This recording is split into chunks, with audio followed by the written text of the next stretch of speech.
now guys, nata sa M2 building para sa grand opening ng bagong branch sa Charcoal Boy diri sa Iscariot Street, Cebu City.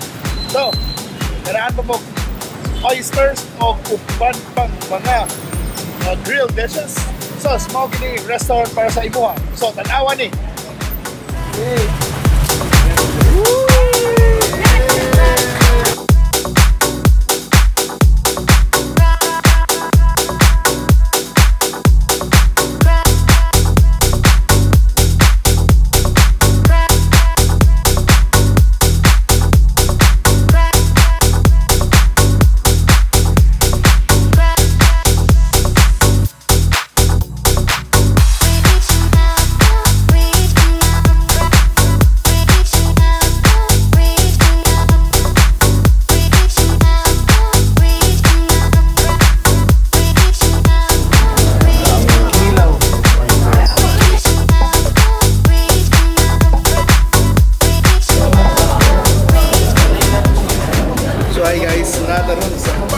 Na Charcoal Boy, there is a Iscariot and Dilawan.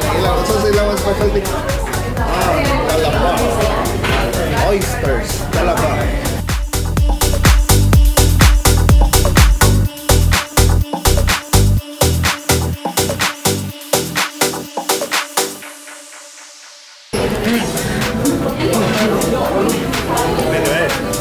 Murag dagat, lamigid kayo. So, nasa sila na luto ani actually. Pero kanina mo niya ang pinaka-simple lang na steamed oyster. Pero lamit na git kayo siya. So, bites kayo. Sa limang sito rin butang. Next, actually, cheese and garlic.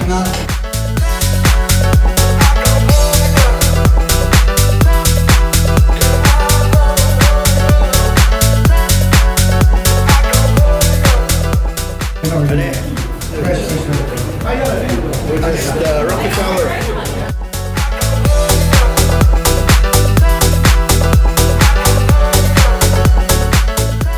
So dali pwede sa order fresh oyster or raw na oyster.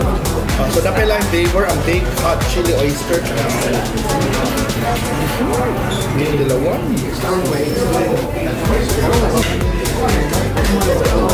Wow.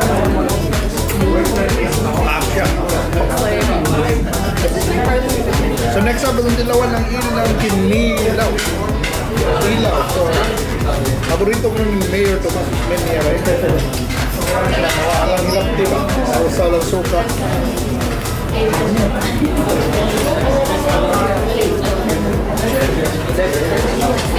Presko kayo.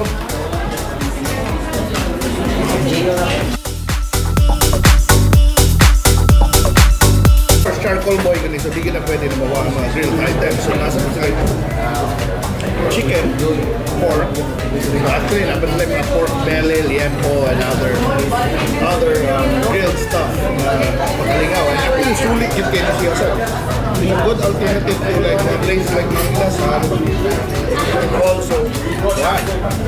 Pero nakaninok niya, not with Guan. Of course, not with oysters.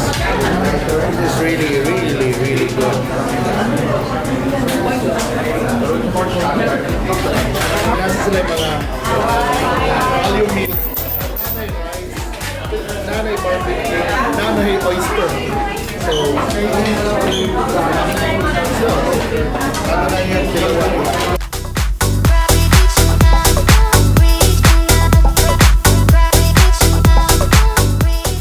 Now, git ko sa kumpanya tour de Revise sa lamig kayo.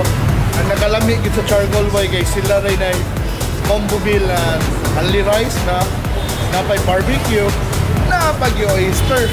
Grabe yun kayo. Eh, ang ilang mga oyster lamig kayo, presko kayo. O dindot kayo sa dindot kayo presyo, maong sulit kayo dire. So, check out Charcoal Boy. Nana sila sa Buwan, nana sila rin sa Iscariot. By the way, nasa sila yung branch sa Mahogany Place o sa Park o sa Park Mall o uban pa.